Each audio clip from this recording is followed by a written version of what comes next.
They didn't raise their voices. They didn't need to. My mother simply slid the new lease across the kitchen table and said, "Sign it, or the rent triples next month." My father added, almost gently, "Your sister's at breaking point, Harper. 4 evenings a week and every other weekend. It's not forever." That was the moment the room went still and something inside me locked into place, like a deadbolt sliding home. I'm Harper Quinn. For 5 years, I'd rented the tiny carriage house apartment behind my parents' place in Westchester, convincing myself the discounted rate was convenience, not a leash. I'd painted the walls sage green, hung string lights, bought a velvet armchair I couldn't really afford. It was small, but it was mine. I'd even started believing the lie that I'd escaped the family script. We Quinns look perfect from the outside. Christmas cards with color-coordinated, my mother's Instagram full of matching pajamas and golden hour smiles. But inside the frame, the light only ever fell on my older sister, Lauren. She was the fragile one, the one who needed things. When she married Grant and produced 3 kids in 4 years, Ava, Miles, and baby Ivy, the entire universe tilted further in her direction. I was the reliable satellite. Good job, no drama, always available to orbit closer when asked, and I never minded. Much. I told myself steady was a superpower. Then came the text, family meeting. My presence required. Sunday, 2 p.m. sharp. I should have known. Lauren was already crying when I walked in, mascara smudged in perfect tragic streaks. Grant was traveling for work again.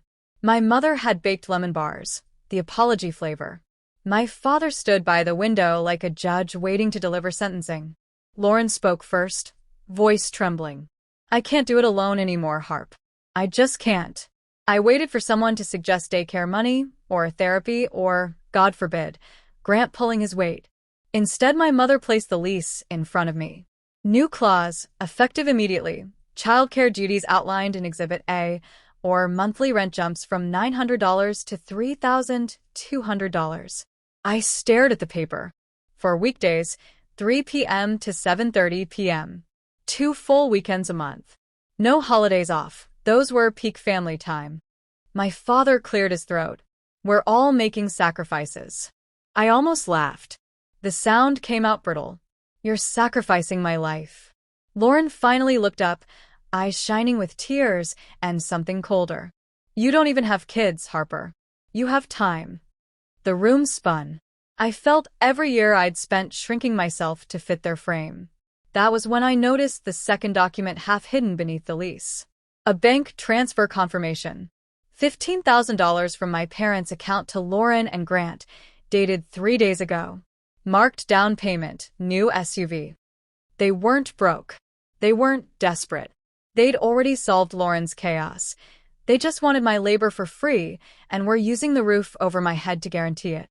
The air left my lungs in a slow hiss. My mother mistook it for surrender. She pushed a pen toward me. "We knew you'd understand." I stood up so fast the chair scraped like a scream.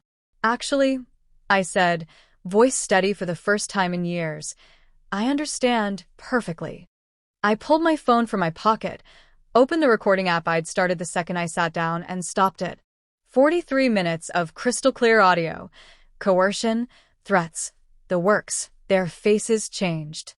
Lauren's mouth opened, closed. My father took a half step forward as if he could snatch the phone from across the room. I smiled, small, sharp, final. "I'll be out by Friday," I said. "And that recording? It's already uploading to a cloud they don't have the password to. Try coming after me for the lease, and every family group chat from here to Albany gets a copy. Along with Aunt Lydia, Cousin Mara, and anyone else who still thinks you're running a Hallmark movie." My mother made a strangled sound. I picked up my purse, walked to the door, and paused. "Oh, and Lauren? Next time you need a nanny, hire one. I hear they work for money, not hostage negotiations." I didn't slam the door. I closed it softly, the way you do when you're finally, truly done. By Thursday, the carriage house was empty. By Friday, I'd signed a lease on a sunny 1-bedroom 15 miles away, full market rate, worth every penny. I bought myself a new velvet armchair, deeper blue this time. Some leases aren't written on paper. Some freedom you have to evict your own family to claim, and for the first time in my life, the only name on the doorbell is mine.